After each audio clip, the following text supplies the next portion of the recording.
Welcome guys इस section में हम फोटोशॉप के प्रेफरेंस टूल के बारे में बात करेंगे। प्रेफरेंस टूल फोटोशॉप की एक तरीके से सेटिंग होती है या फोटोशॉप के ये मान के चलिए कि फोटोशॉप के इंटरफेस को और उसकी परफॉर्मेंस को कंट्रोल करता है। फोटोशॉप में प्रेफरेंस टूल को ओपन करने के लिए आपको एडिट पे जाना है। एडिट पे जाने के बाद आपको ये देखिए प्रेफरेंस टूल दिख रहा है। यहाँ पे जाने के बाद आपको जनरल पे जाना है। इसका शॉर्टकट कंट्रोल के होता है। जैसे ही आप जनरल पे क्लिक करेंगे तो ये देखिए कि विंडो खुल जाएगी। विंडो में सबसे पहले जनरल में देख लीजिए कलर पिकर होता है। कलर पिकर में हमारे दो होते हैं, एक विंडो होता है और एक एडोब होता है। इससे कोई मतलब नहीं है, आपको एडोब ही रखना है।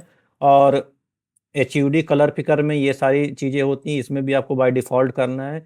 इमेज इंटरपोलेशन में भी ये सारी चीज़ें होती हैं, इसको भी आपको बाय डिफ़ॉल्ट रखना है। तो सबसे पहले इसमें बहुत सारी चीज़ होती है, इसमें मैं आपको ना मेन चीज़ें बताता हूँ। तो जनरल में आपको एज इट इज़ रखना है। इंटरफेस में क्या है कि फोटोशॉप के ये जो मैंने आपको बताया था, इंटरफेस के कलर को आप चेंज कर सकते हैं। तो देखिए जैसे मैंने इसमें ब्लैक में क्लिक किया तो देखिए इंटरफेस हमारा ब्लैक हो गया है। ग्रे पे क्लिक किया तो देखिए हमारा ग्रे हो गया है और ये लाइट ग्रे हो गया है और ये हमारा वाइट हो गया। यहाँ से बाय डिफ़ॉल्ट फोटोशॉप के अपीयरेंस को हम चेंज कर सकते हैं। तो बाय डिफ़ॉल्ट इसमें जो हमारा डार्क ग्रे है तो मैं इसको डार्क ग्रे रखता हूँ। हाइलाइट कलर क्या होता है? हाइलाइट कलर में देखिए बाय डिफ़ॉल्ट ये देखिए हमारा इस तरह हाइलाइट हो रहा है। जैसे ही देखिए मैंने ब्लू पे क्लिक किया तो देखिए हमारा ब्लू लाइट ब्लू में हमारा ये हाइलाइट हो रहा है। इसको भी एज इट इज़ छोड़ देते हैं। अब सेकंड पे आते हैं स्क्रीन मोड। स्क्रीन मोड में देख लीजिए ये हमारी जो ये हमारा है स्क्रीन है। देखिए ये ब्लैक हो गई और ये मीडियम ग्रे हो गई, ये और ये हमारा जो है लाइट ग्रे हो गई है। तो ये बाय डिफ़ॉल्ट इसको बाय डिफ़ॉल्ट छोड़ देते हैं। फुल स्क्रीन में क्या होता है कि जैसे हम इसको फुल स्क्रीन करेंगे तो ये देखिए हमारी जो स्क्रीन होगी ये इसका कलर चेंज होगा। सबसे पहले मैं आपको करके दिखा देता हूँ। फुल स्क्रीन में मैं एक करता हूँ लाइट लाइट ग्रे करता हूँ और ये देखिए फुल स्क्रीन विद मेनू है, दूसरा लिखा हुआ फुल स्क्रीन सिंपल सा है, इसको मैं कर देता हूँ ब्लैक कर देता हूँ।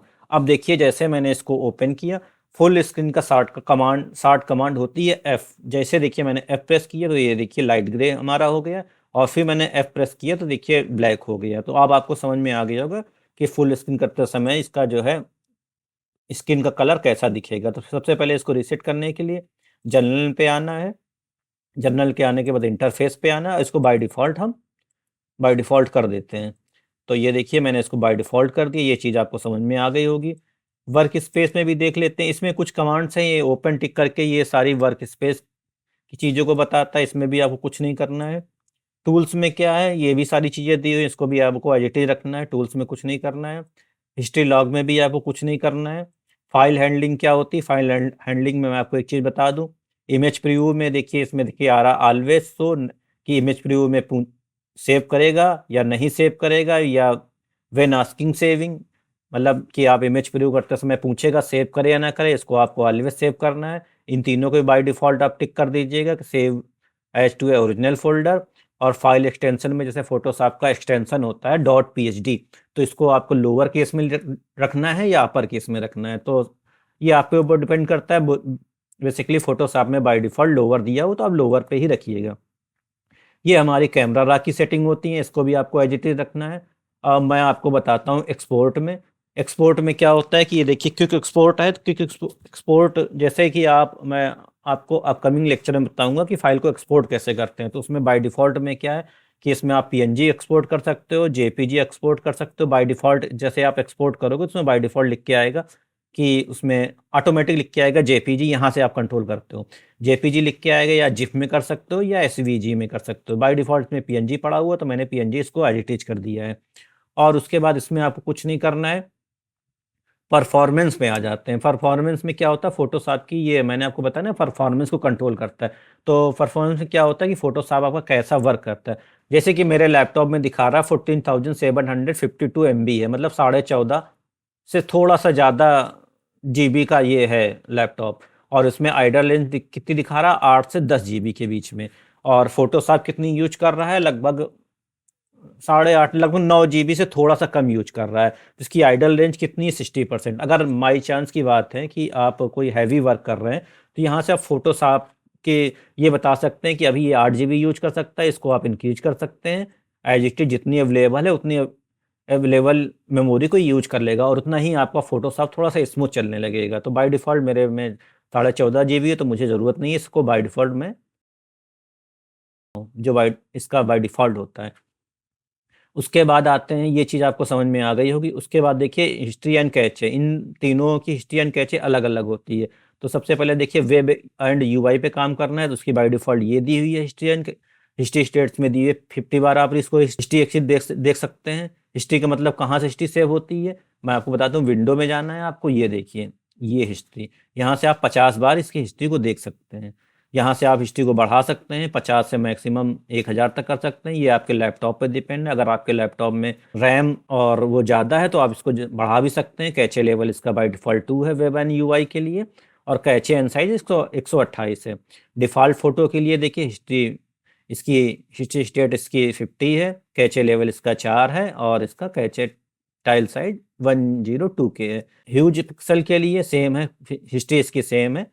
कैचे लेवल इसका बढ़ता जाता है। बाय डिफ़ॉल्ट हमें वेब और यूआई के लिए काम करना है, तो इसको मैंने सिंपल से यहाँ से क्लिक कर दिया है। उसके बाद अगर आपके लैपटॉप या उस पे कंप्यूटर पे ग्राफिक्स प्रोसेसर है, तो उसको आप यहाँ से चेंज कर सकते हैं। यहाँ से देखिए इसमें आपको एडवांस प्रोसेसिंग मोड में क्या रखना है, ड्राइंग मोड में, मतलब आपको कोई काम करना है इसमें नॉर्मल में रखना है, बेसिक में रखना है, नॉर्मल में रखना है, या एडवांस में रखना है। तो बाय डिफ़ॉल्ट मैंने इसको एडवांस पे सेट कर दिया है, और यहाँ से जो भी आपकी चीज़ें सेटिंग है वो आप सेट कर सकते हैं। इसको बाय डिफ़ॉल्ट आप ओके कर दीजिए। बेसिकली आप मान लीजिए आपको यहाँ से, अगर आपके में इसमें मेमोरी कम शो कर रहा है, तो आप फोटोशॉप का स्लो काम कर रहा है, तो यहाँ से आप उसकी मेमोरी को बढ़ा सकते हैं। और उसके बाद आते हैं स्क्रैच डिस्क। कभी-कभी क्या होता है गाइस कि हम फोटोशॉप पे काम करते हैं, तो हमें फोटोशॉप में स्क्रैच डिस्क की एरर आने लगती है, लो स्क्रैच डिस्क। तो उसके लिए क्या होता है कि अगर आपके में लो स्क्रैच डिस्क की एरर आने लगती है, तो आप यहाँ से बाय डिफ़ॉल्ट आपके जो भी ड्राइव होगी, मान लीजिए आपके में सी, डी, ई, एफ है या 2 ड्राइव हैं, तो वहाँ से आप टिक कर देंगे, तो वो सी के साथ आपकी डी या ई जो भी होगी, वहाँ से इसकी जो है स्क्रैच डिस्क का जो भी स्पेस खाली होगी वो उठाने लगेगा। तो बाय डिफ़ॉल्ट इसमें मेरे में अवेलेबल है, तो मैं इसको एक ही यूज़ करता हूँ।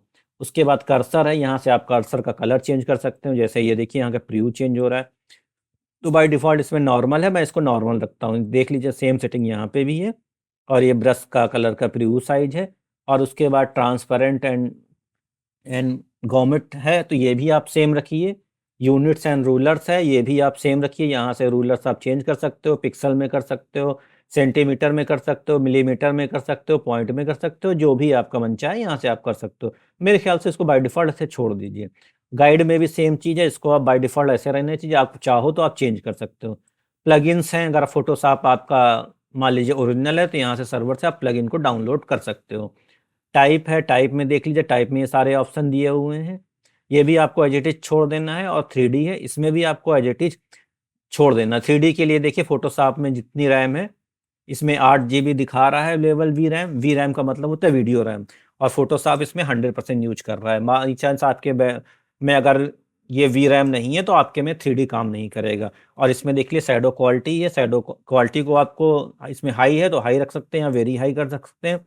रेंडर टाइल साइज है, रेंडर अगर आपको 3D में कुछ रेंडर करना है, उसके लिए भी साइज दी हुई है। इसको भी बाय डिफ़ॉल्ट आप एज़ इट इज़ रखने दीजिए। और उसके बाद टेक्नोलॉजी प्रीव्यू, इसको भी एज़ इट इज़ रखने दीजिए। तो जनरल में बेसिकली मैं आपको 2 चीज़ें मेन हैं, 2-3 चीज़ें। एक तो आपका इंटरफ़ेस है, यहाँ से आप इंटरफ़ेस चेंज कर सकते हो। दूसरा है फ़ाइल, दूसरा है एक्सपोर्ट, यहाँ से आप एक्सपोर्ट के ऑप्शन को चेंज कर सकते हो कि आपको पीएनजी में चाहिए या जेपीजी में चाहिए। तीसरा है परफॉर्मेंस, अगर आपका फ़ोटोशॉप स्लो चल रहा है, तो यहाँ से आप परफॉर्मेंस को जो है घटा-बढ़ा सकते हैं। और यहाँ के आपको हिस्ट्री, अगर आपका लैपटॉप में रैम अच्छी है, तो आप हिस्ट्री को आप घटा-बढ़ा सकते हैं। और चौथा है स्क्रैच डिस्क। स्क्रैच डिस्क से सिंपल सी बात है, अगर आपके में एरर आ रही है, फ़ोटोशॉप के डिस्क नहीं है आपके सी में, तो यहाँ से आप अनटिक करके सी, डी जो भी आपके में अवेलेबल हो, वहाँ से आप इसको डिस्क को अवेलेबल कर सकते हो। तो इसमें बेसिकली ये 4 चीज़ें हैं, इसको आप ओके कर दीजिए। मेरे ख्याल से बाय डिफ़ॉल्ट जो है आप वो छोड़ दीजिए, अगर आपको ज़रूरत हो तो ही आप इसकी प्रेफ़रेंस को आप चेंज कर सकते हैं, या चेंज करना चाहिए आपको। मैं सिंपल सा इसको ओके कर देता हूँ। अब मैं आपको इसकी एक चीज़ और बताता हूँ कि फ़ोटोशॉप में इसके आप जो हमारे ये देखिए अभी इसमें जैसे मैं रोल ओवर कर रहा हूँ, तो इसका शॉर्टकट हमारा मूव टूल का वी दिखा रहा है, या फाइल में जाता हूँ, ये देखिए शॉर्टकट हमारा कंट्रोल एन दिखा रहा है, ओपन का कंट्रोल ओ दिखा रहा है, और क्लोज का कंट्रोल डब्ल्यू दिखा रहा है, और क्लोज ऑल का कंट्रोल ऑल डब्ल्यू दिखा रहा है। तो ये बाय डिफ़ॉल्ट फ़ोटोशॉप के डिफ़ॉल्ट शॉर्टकट है, यानी कि आपको फाइल ओपन करनी है, आप कंट्रोल एन प्रेस करेंगे तो फाइल आपकी ओपन हो जाएंगी। आप चाहते हो कि नहीं कंट्रोल एन या इन चीज़ों का अगर आपको शॉर्टकट आपको चेंज करने हैं, तो उसके लिए आपको एडिट पे जाना है। एडिट पे जाने के बाद कीबोर्ड शॉर्टकट पे आपको क्लिक करना है। जैसे ही देखिए आपने कीबोर्ड शॉर्टकट पे क्लिक किया तो ये देखिए मेनू खुल जाएगी। यहाँ से सबसे पहले हम देख लेते हैं कि सबसे पहले बाय डिफ़ॉल्ट हमारा एप्लीकेशन मेनू है, ये जो दिखा रहा फाइल वाला, टॉप वाला मेनू है। फाइल अप और जैसे कि आप एप्लीकेशन मेनू पे क्लिक करते हैं तो यहाँ पे देखिए हमारा क्या लिख के आ रहा है, न्यू में शॉर्टकट लिख के आ रहा है कंट्रोल एन, और इसमें लिख के आ रहा है कंट्रोल ओ। अगर आपको जैसे कंट्रोल ओ चेंज करना है तो यहाँ से कोई आप ऐसी कमांड प्रेस करिए जिससे जो इसमें अवेलेबल ना हो। जैसे बाई चांस की बात है मैंने कंट्रोल एम प्रेस किया जो कि अवेलेबल है, तो ये दिख के देखिए इसमें क्या लिख के आ रहा है, control M M is already use and will be removed from, ये देखिए इमेज एडजस्टमेंट और कर्व के अंदर है। अगर आप इसको एक्सेप्ट करेंगे तो जो कंट्रोल एम के कर्व कमांड होती है वो हट जाएगी। तो बाय डिफ़ॉल्ट इसमें अगर आपको यूज करना तो कोई नई कमांड, जैसे मैं आपको कोई नई कमांड बताता हूँ, कंट्रोल आल्ट शिफ्ट और जैसे मैंने एच किया, हाँ ये कमांड है। ये जैसे ही आप इसको एक्सेप्ट करोगे तो जब आप जैसे ही कंट्रोल आल्ट शिफ्ट एच करोगे तो फाइल आपकी ओपन हो जाएगी। तो मेरे ख्याल से अगर आपको चेंज करने की ज़रूरत है तो आप एक्सेप्ट करिए, नहीं तो आप इसको अंडू कर दीजिए। अंडू कर देंगे फिर से आप इसको रीडू करिएगा तो फिर से वो सेम पीछे आ जाएगी। उससे अच्छा है कि आप इसको जो है इसको आप सिंपल सा कंट्रोल एन ही कर दीजिए, कंट्रोल ओ कर दीजिए। जैसे आप कंट्रोल ए करेंगे तो देखिए बाय डिफ़ॉल्ट आ गई। इसी तरीके से इसमें दी हुई हैं काफ़ी कमांड्स, ये देखिए सारी। और इसी तरह एप्लीकेशन मेनू से पैनल मेनू की कमांड दी हुई है। पैनल मेनू ये 3D वाला है, एक्शन है, एडजस्टमेंट है, ये सारी चीज़ें हैं। और इसी तरीके से इसमें टूल बॉक्स में दी हुई है। टूल बॉक्स का मतलब ये वाली सारी कमांड्स हैं। यहाँ से भी आप चाहे वी को कुछ भी आप चेंज कर सकते हो, और टास्क स्पेस की कमांड्स हैं, ये कुछ कमांड्स हैं, ये देखिए जैसे क्विक सिलेक्शंस हैं, ये सारी चीज़ कमांड्स हैं, ये आप चेंज कर सकते हो। मेरे ख्याल से बाय डिफ़ॉल्ट आप बाय डिफ़ॉल्ट रखने दीजिए, बाकी आपको ज़रूरत है तो आप इसकी कमांड्स को चेंज कर सकते हैं। इसको मैंने कैंसिल कर दिया है। तो प्रेफ़रेंस टूल आपको कहाँ से ओपन करना है, फ़ोटोशॉप में जाना है, यहाँ से प्रेफ़रेंस टूल आपको ओपन होगा, इसका शॉर्टकट कंट्रोल के होता है, और कीबोर्ड का शॉर्टकट कंट्रोल आल्ट शिफ्ट के होता है। तो इस तरीके से आप फ़ोटोशॉप में प्रेफ़रेंस टूल और कीबोर्ड के शॉर्टकट को आप चेंज कर सकते हो। तो ये आप पे डिपेंड है, आप चेंज करना चाहो या ना चेंज करना चाहो। तो गाइस इस सेक्शन में इतना ही। वीडियो को लाइक करें और चैनल को सब्सक्राइब करें।